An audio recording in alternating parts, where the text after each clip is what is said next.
Hello, today I'm going to be talking about tracking macros. A lot of people in this carnivore community, or particularly the zero carb groups, very strongly are against tracking macros, more specifically calories. I'm just going to start out by saying I don't think that we need to track calories. However, it makes sense to track your macros at least once to have an idea of how much protein and how much fat you're eating. Hear me out. Protein and fat are both so important for different reasons. Protein is a building block, but it's more than that. It's amino acids, which support our neurotransmitters, biochemical processes. Fat is a fuel source. Fat heals our gut. Fat literally surrounds the cells in our bodies and the nerves. So both are really, really important. I am not going to direct people to emphasize calories. I'm just never going to be doing that. However, I will encourage people to dial in and make sure that you're eating in a way that's appropriate for your goals and for you to maintain your health. Say someone is dealing with osteoporosis. Say someone is desperate to gain weight. That was me. I was desperate to gain weight. In the eating disorder unit, I was told to not track anything. I was told many things that were just very controversial because they would be tracking for us. And so when I went home, it was like, what, you just expect me to blindly eat and just trust my hunger signals? You can't do that when you're eating a lot of processed foods and carbs. But what happens when you pull out those foods that hijack your leptin, your satiety hormone, you can get to the place where you can actually trust your hunger signals. But that is not happening in the beginning. There are a lot of people that come to this way of eating because they've been struggling with binge eating or overeating, or even getting any satiety. And so for a lot of people, again, if you remove the carbs and the processed foods, your leptin may kick in and you could start to trust your own hunger signals. But even still, if you have a goal to gain weight, to lose weight, to just be healthy, then tracking your macros can be such a useful tool. What you can measure, you can manage. So if I wanted to gain weight and I was unable to, then why wouldn't I sit down to make sure that I was at least eating enough protein to do so? Again, protein is a building block. You have to give your body the tools necessary to heal and to flourish and to thrive and to do what you want it to do. If you're gaining excessive weight and you're on the all meat diet, I see this all the time. People are like, what gives? I'm gaining weight. I've already reached my goals. I've healed. I feel healthy, but I'm gaining a lot of weight. It's like, well, you're eating sticks of butter. And I know that that can be helpful, eating pure fat. I recommend it to a lot of people. Fat is so powerful and we need enough of it. However, if you just get stuck in a routine, fat is extremely energy dense. So it's easy to overeat. And so, you know, a 5 foot tall woman might be eating 2,200, 2,500 calories per day, and that's just not needed. That's an energy surplus, which will create fat gain. So energy deficit and energy surplus are what create weight loss or weight gain. And being in a surplus is often really important, especially coming from undereating. So it's just important for so many different reasons to track your macros, not to do it every day, but to learn the skill of understanding, okay, this is how much I'm eating and this is probably more appropriate for me. So in general, I recommend 1 gram of protein per pound of desired body weight. And then I will also recommend higher fat than protein from a longevity standpoint. For men or women, a 1-to-1 fat to protein ratio on an all meat diet is a weight loss diet.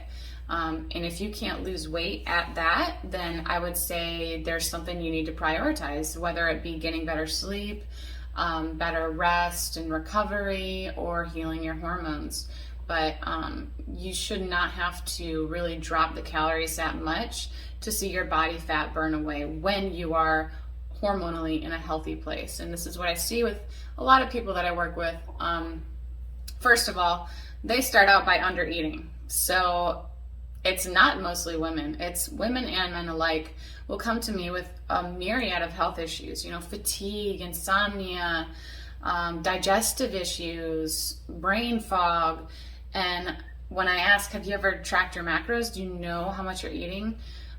It's not all the time, but pretty frequently a lot of people are eating only like 800 calories a day and not even realizing it, because they just figured, I was eating steak twice a day and I never thought to add it up. A lot of people are under eating protein, not even getting 100 grams a day. I wouldn't even recommend that for a teenager. So it's really important, again, to know how much you're eating. It's just taking responsibility for your health.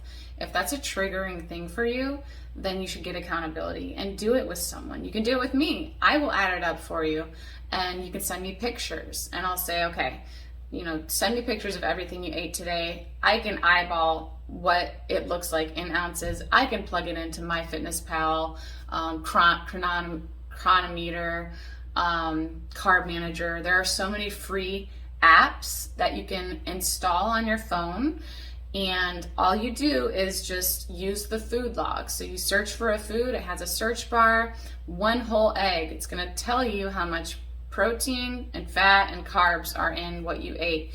I don't care about you putting in your information in that app, giving it your height and your weight and your goals. You don't need to do any of that. You're just using this to log and track your food. It's very simple. So again, those apps are MyFitnessPal, that's what I use, Carb Manager and Chronometer. Any of those are fine. It does not have to be exact. So you're going to see that there are different options. If I search for goat meat, I'm going to find different options with different breakdowns of protein and fat. All I do is just look for an average. We're not in a bodybuilding competition or anything like that. We're just trying to be sure that we're eating enough and eating for our goals. So it does not have to be precise or exact.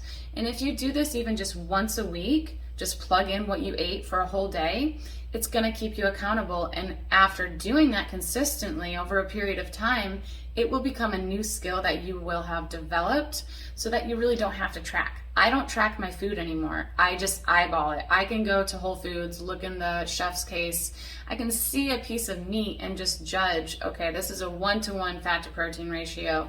A good reference is ribeye steak is a 1-to-1 fat to protein ratio. And so this is going to mean that if you're eating a higher fat diet, then you should probably be intentional about it. This is why lamb is one of the best cuts to eat, best meats to eat if you are trying to eat higher fat, because it naturally is higher in fat. It's hard to get higher fat eating just beef. So that's really it. I mean, in terms of calories now, if you're eating 1 gram of protein per pound of desired body weight, and you're eating more fat than protein to support your hormones, calories really shouldn't matter, because you're gonna find a happy medium. You're gonna find the amount of fat that feels comfortable to you, that fuels you, that protects your hormones, and then that's gonna be your natural caloric intake. It's gonna be a healthy level of calories for you. And if you start working out more, your appetite's going to grow, and so you'll probably want to have more fat because that's more energy. And that's pretty much it. So I don't track calories, but I do recommend tracking macros. Not long term, but to learn a skill. And that's going to allow you to get closer to your goals. And if it's triggering for you, then work with someone who's going to help you. But it's not a greedy thing to be financially independent and responsible and to budget with your money. And it's not an eating disorder to track your food. It becomes an eating disorder when it becomes an idol and when you start to shut yourself into a box. There have been days where I was craving well over 1 gram of protein per pound of healthy weight for me. And I allowed myself to eat that protein. But that was a mindful thing, and that was a decision. So tracking is for data. It's for us to learn.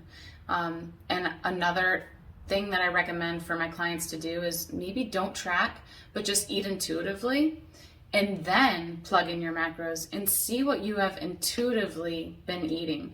Find your sweet spot, see what feels good, and then sit down and see what those macros are, because that would be a good sign of, okay, this is my optimal fat to protein ratio.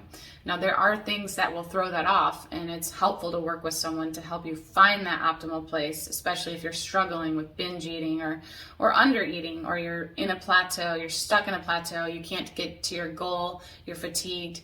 That's when I would really say you should sit down and work with someone who can make a recommendation on, okay, you're gonna probably need this for protein, you're gonna probably need this for fat, and then they can get into the types of proteins and fats, which is a whole nother video. But that's just it on tracking macros.